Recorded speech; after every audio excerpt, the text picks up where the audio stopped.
And also, President Donald Trump has directed Republicans to vote on the release of the Jeffrey Epstein files.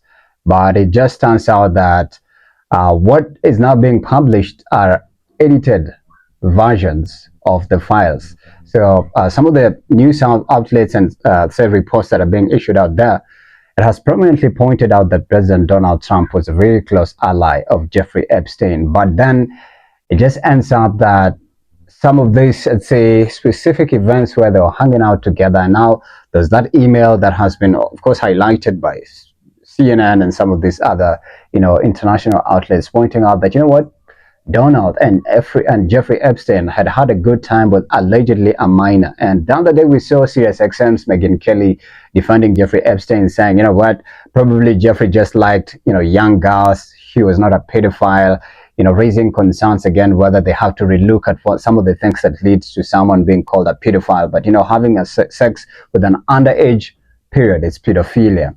And so Donald Trump's image has been a little bit dented, and I know Democrats are using it to extract the life out of Donald. And I know this is exhausting, and possibly it's denting his personality. And with what's happening in the world right now,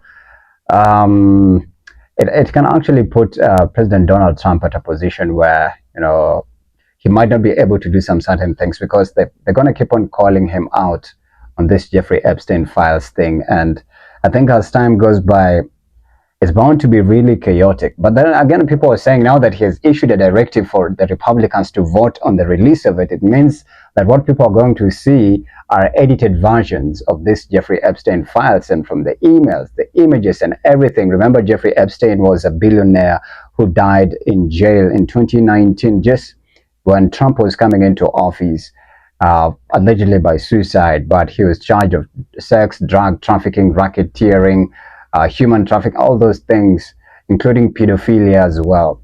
There's so many feature stories that have been done, exposés that, it shows Donald Trump and Jeffrey Epstein having a good time at a party filled with, younger women. And it's chaotic, man. All we can say, we wish everything pans up or falls in place, and the truth will eventually come out, and people will always have their way. People can never be suppressed forever, and their voices will always be louder.